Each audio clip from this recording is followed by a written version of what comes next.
Hi, my name is Joanna Ledlow. I'm here at the 2019 ADRBC Symposium, and I have the pleasure of speaking with Doug White. Doug has many wonderful titles and wears many hats.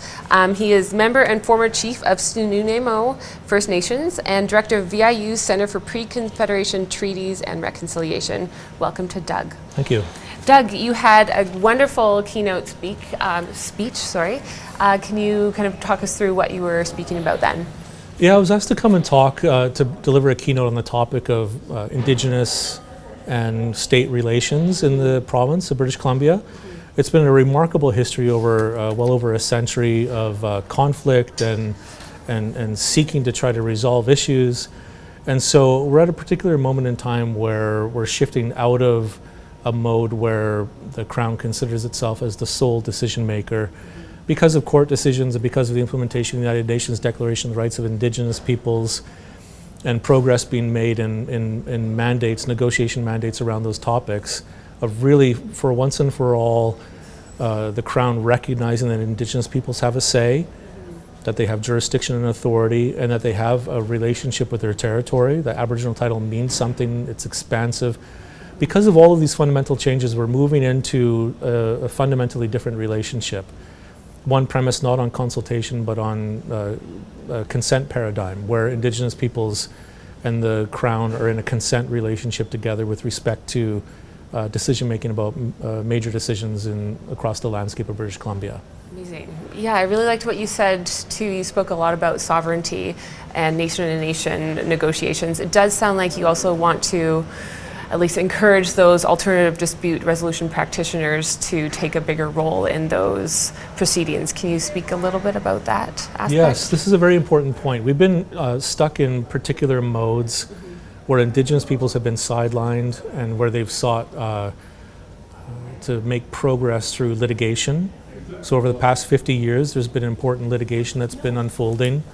It's the legal space and legal process is hyper-adversarial, where everyone is pitted against each other and where there's a winner and a loser and everyone sort of gets into a fighting to the death sort of mode. Now, that's been important to create the necessary imperatives for the political spaces to seek to address the issues that are between Indigenous peoples and the Crown. And so the legal process has pushed and compelled political discussion. But the political discussion has been very, very slow and very, very not aimed at producing meaningful, enduring solutions and transformations. And so most recently the court intervened effectively with the Chilcotin Nation decision in the summer of 2014 on Aboriginal title. This was the first major decision in Canadian history where a court declared Aboriginal title to actually be recognized and to exist, that they recognized the scope and the dimensions of it. And they recognized a very expansive title. So that sets up a lot of tension in society and the economy and politics and the law that we now have the hard work of doing to overcome. We have to, I think that the best approach to take is not further recourse to the courts or further frustrating discussions that don't have the proper mandates, but that we all have to understand we're now in a fundamentally different space. We've gone through a moment of real rupture and where the status quo is fundamentally uprooted, and we now have a lot of hard work to do together to talk to each other in new ways, to engage with each other in new ways, and to build together the proper and enduring relationship that this country needs going forward.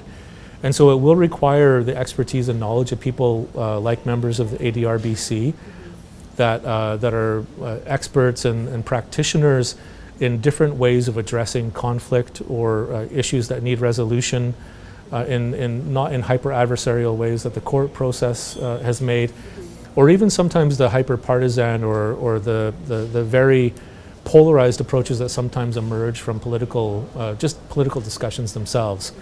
So we need principled discussion rooted in deep understanding of each other, like a renewed or even for the first time new understandings of each other. And that's true on both sides. Indigenous peoples need to understand the country in a deeper way, and the Crown and the country needs to understand Indigenous peoples in a new way, so that we can, building upon those understandings, we can craft what we each need going forward for the future. We need to be both. We need to become something different together through this work that we're in front of.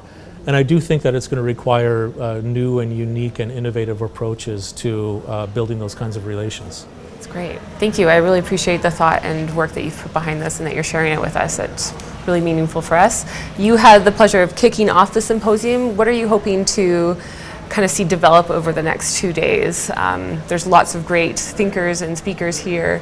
Are you hoping to kind of see anything and kind of benefit from anything in the next 2 days? Yeah, I think what's really important is that people, I mean, the real benefit of this kind of a symposium is that there's experts and practitioners that each have very unique experiences. I think that while we can talk about the theory of reconciliation and the higher level kind of keynote that I gave, I did try to root it too in specific experiences, such as the work with the Lake Babine Nation that they're doing. I'm the chief negotiator there, and we're working with the governments of British Columbia and Canada in a really new way, in a way that we never have before as Indigenous peoples of the Crown that I'm aware of, where we've sat down and we've said that we're able to talk about implementing Aboriginal title and getting to consent, a consent-based relationship. And so that's the kind of experience I can bring, but I know that there's many other people here today and tomorrow that also have unique experiences that we need to hear from and that we can learn from, and that can become part of the foundation that informs the way we think about these issues and the work that we do going forward. Amazing. I appreciate that. Do you have any last remarks for us and our viewers? No, I don't think so. I think that's great. No, I've just Wow. really enjoyed the opportunity to come and share a few thoughts. Yeah, thanks so much for speaking with us, and I think that's everything. Thanks so much for listening. Thank you. Thanks for coming. Yeah, thanks so Bye. much.